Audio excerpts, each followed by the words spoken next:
Well, folks, it finally happened. The trade war just went nuclear. President Trump, in his infinite wisdom, has decided to slap a whopping 125% tariff on Chinese goods. That's right, 125%. You could call it a tax, a duty, a levy, or just plain old economic warfare. Whatever you call it, it's a big deal. Trump claims it's all about protecting American jobs and intellectual property. He says China's been playing dirty for years and it's time someone finally stood up to them. Now, there's some truth to that, but a 125% tariff, that's not standing up, that's going full WWE smackdown on the global economy. Of course, this isn't happening in a vacuum. China retaliated immediately with their own hefty tariffs on US goods, and so the trade war escalates, with both sides seemingly determined to inflict maximum economic pain on the other. But wait, there's a twist. In a move that surprised absolutely no one who's been paying attention, Trump also announced a 90-day pause on tariffs for other countries. The idea to bring them to the negotiating table and strike some sweet, sweet trade deals. It's classic Trump: create a crisis, then swoop in like a self-proclaimed deal-making superhero. So how did the rest of the world react to this economic bombshell? With all the grace and composure of a bunch of kittens in a hurricane?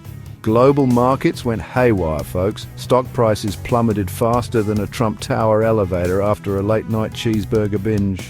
The Dow Jones Industrial Average, the S&P 500, the Nasdaq, they all took a nosedive. Asian markets weren't spared either, with the Nikkei and Hang Seng tumbling like dominoes. It was a bloodbath out there, a sea of red on trading screens worldwide. But then, just when everyone thought the world was ending, or at least the global economy, something unexpected happened. A glimmer of hope emerged from the wreckage. Remember that 90-day tariff pause? Well, it seems the markets took a liking to it. Maybe they saw it as a sign that Trump wasn't completely insane. Or maybe they were just relieved that things weren't going to get even worse, for now at least.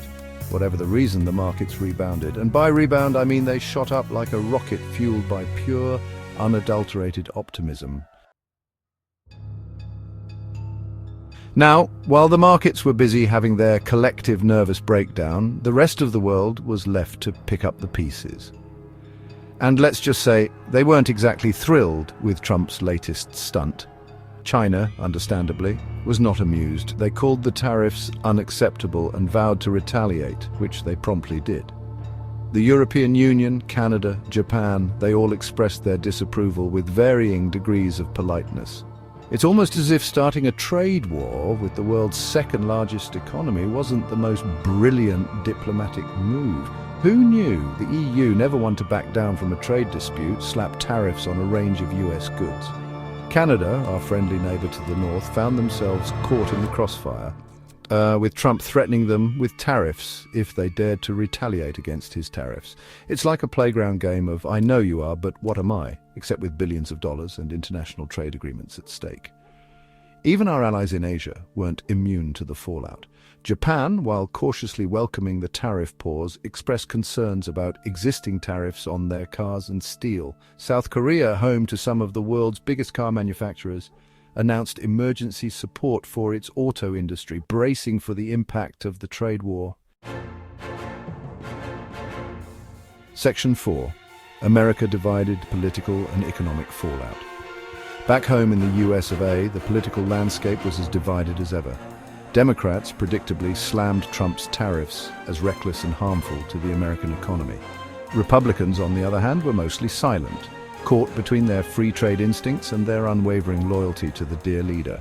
Some brave souls within the GOP did voice their concerns, but they were drowned out by the chorus of praise from Trump's most ardent supporters. It seems that even the prospect of a full-blown trade war wasn't enough to shake their faith in the man who promised to make America great again.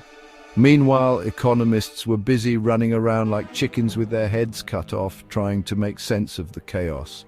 Some predicted a recession, while others were more optimistic, pointing to the strong US economy as a buffer against the worst effects of the trade war. But one thing was clear: the uncertainty was bad for business. Companies were hesitant to invest, consumers were holding back on spending, and the overall mood was one of cautious apprehension.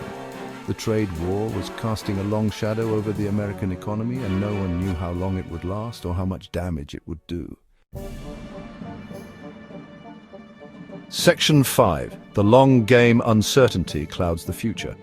So where do we go from here? That, my friends, is the million-dollar question. The trade war is far from over, and its ultimate outcome remains uncertain. Will Trump's gamble pay off? Will he succeed in forcing China to make concessions and rewrite the rules of global trade in America's favor? Or will this all backfire spectacularly, leaving the US economy in tatters and the world on the brink of a new Cold War? Only time will tell. But one thing's for sure, we're all in for a bumpy ride. Fasten your seatbelts, folks, because the trade war is just getting started.